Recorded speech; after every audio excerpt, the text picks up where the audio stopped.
What's going on, Sunbelt fans? We know football is king. We know we're going to have a good baseball conference, but we do know that basketball has been lacking over the last several years. Hopefully that can change with some of the new additions we've got in conference now.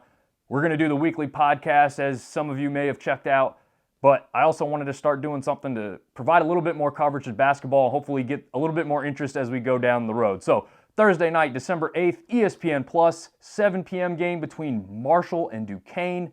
7-1 Marshall versus 7-1 Duquesne at that. As far as Duquesne goes, they were picked last to start off with in the A10, but they're currently in second with that 7-1 record. They have yet to lose at home, and they are on a 6-game win streak.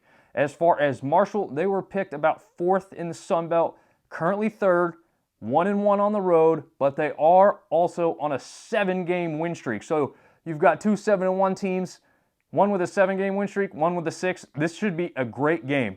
As far as some of the opponents Duquesne has beaten, they've barely escaped a few average teams with 1-point victories over Ball State and North Florida. Neither of those teams very good on the season, maybe about 500 at best. As far as Marshall goes, over the last 5 games, Marshall's closest game has been an 11-point victory over Akron. So you've got to think that these teams are very close. Statistically speaking, Marshall dominates every category as far as a direct matchup with these guys. Duquesne may be a slightly better shooting team. As far as players to watch out for, we got Kinsey, the guard for Marshall. He's putting up the most points across both teams. He should have a big game tonight. And then we've got the 7-1 center, freshman, Hanlogden, probably trying to not to butcher that too much. I will get used to saying it as we hear it a lot more often here soon. As far as the other side of the ball, Duquesne doesn't have a true center on the roster.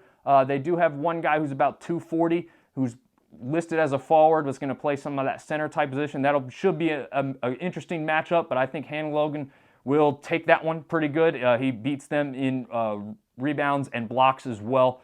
So just look out for that matchup there in the post.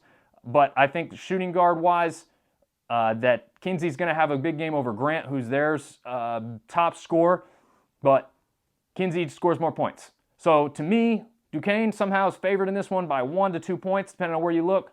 I'm taking Marshall in this one. I think a lot of people are going to realize just how good this Marshall team is after this matchup. Hopefully, those of you checking it out can enjoy it. Go Sunbelt.